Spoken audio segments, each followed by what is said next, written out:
Welcome to Spotlight. I'm Liz Waid. And I'm Colin Lowther. Spotlight uses a special English method of broadcasting. It is easier for people to understand no matter where in the world they live.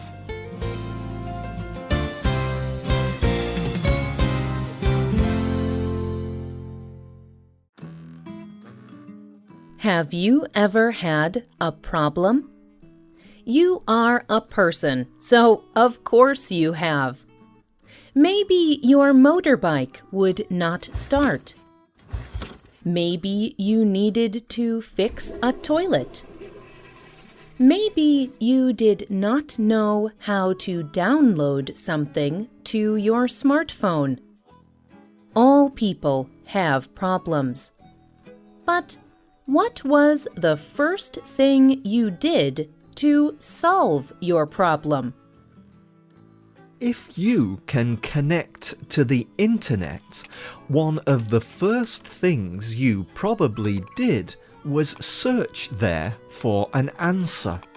There you can find information and videos to help you with almost any problem.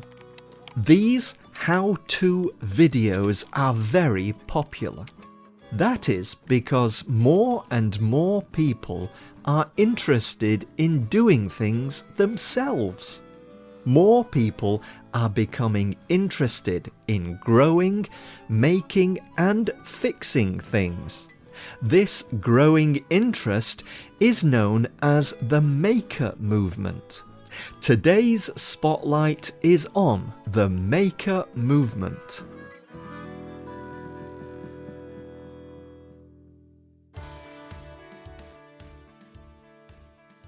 The maker movement includes a lot of different people and ideas. It includes people working independently to invent, create, or design. Makers are people who design and create their own clothes or grow their own food.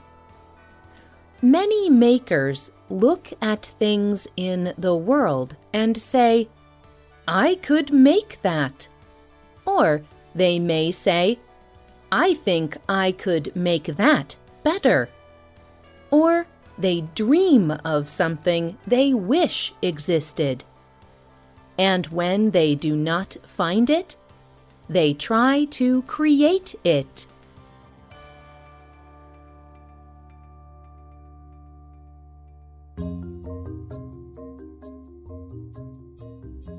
People have always made things. Ancient people made baskets, bowls, and tools. One generation of people taught the next. Parents taught children. This was how people shared knowledge, experience, and wisdom with each other. But things started to change. Machines made it easier to grow food. So fewer people needed to work on farms. So they moved to cities. They found work in factories. But then factories started to use machines. It started to cost less money to buy a new thing than to fix an old one. People began to forget how to grow food, create things, or fix things when they broke. And many people are tired of this. They do not want to throw things away. They want to be able to fix things that break. They want to grow their own food. They do not want to depend on factories or stores. They want to use knowledge and skills instead of spending money. In this way, the maker movement is a kind of return to the way things used to be. The maker movement includes traditional work like weaving cloth, making things out of wood, and growing your own food. But it also accepts and uses new technologies. Computers are now much less frightening to people than they used to be. More people understand how they work. Children learn to write code for computers in school. The Internet provides training and a way to connect to other makers.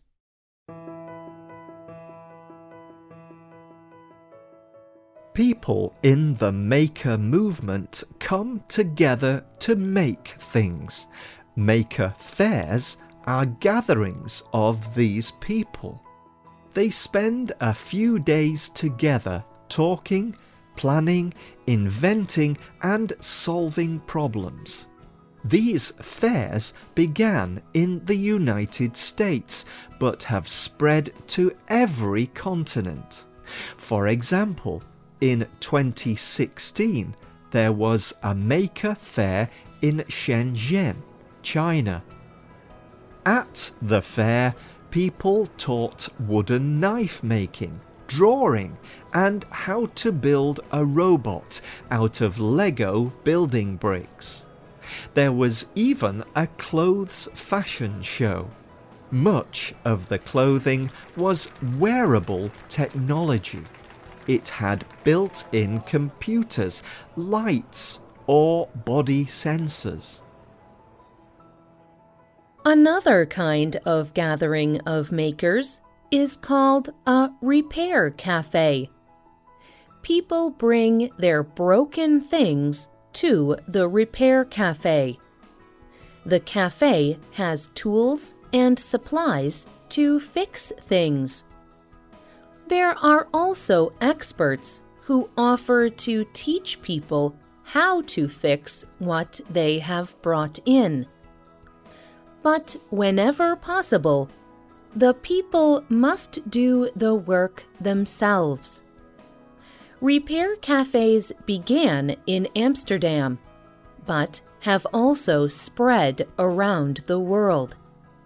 There are repair cafes in Egypt, Kenya, Ghana, Thailand, Brazil, Germany, Argentina, Azerbaijan, China, and many other countries.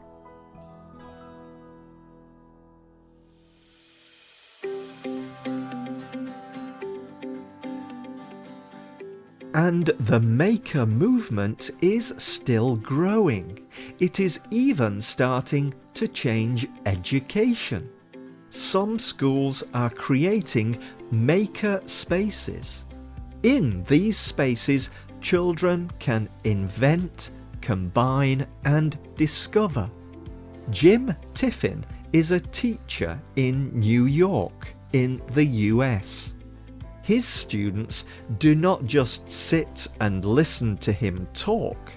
In the maker space, they do things.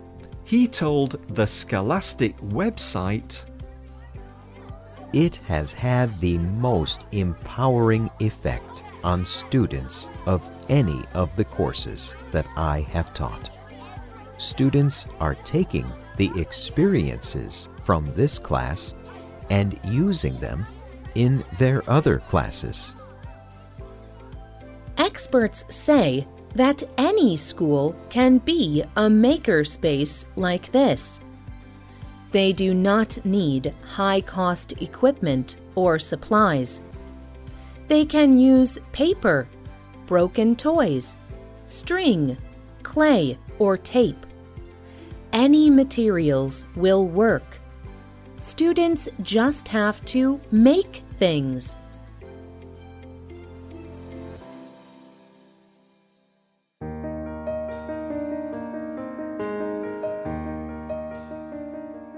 But schools are not the only places interested in the maker movement. Some big businesses also try to use the maker movement to sell more products. The clothing company Levi's sells millions of pairs of blue jeans around the world. Many people do not consider them to be part of the maker movement. But Levi's tries to find people who are making creative things. Then they put these things on their website. Big businesses like this tell the stories of these makers. People like the stories and buy more clothing. This way, they try to seem like they are part of the maker movement, even if they are making clothes in big factories. Many people do not want to just use things and throw them in the garbage. They want to use their hands. They want to learn. They want to be independent and in control. Tim Baharin wrote about the maker movement for Time magazine.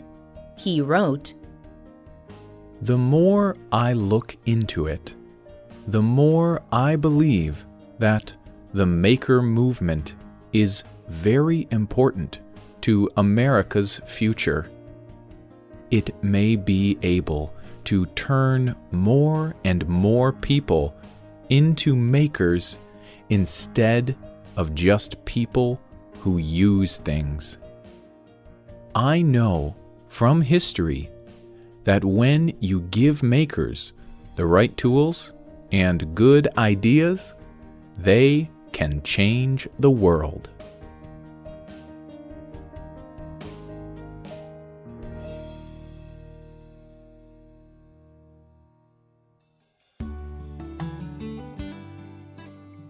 Do you like to learn new things? Do you like to create and repair? Tell us what you think. You can leave a comment on our website or email us at radio@radioenglish.net. You can also comment on Facebook at facebook.com/spotlightradio. The writer of this program was Adam Navis.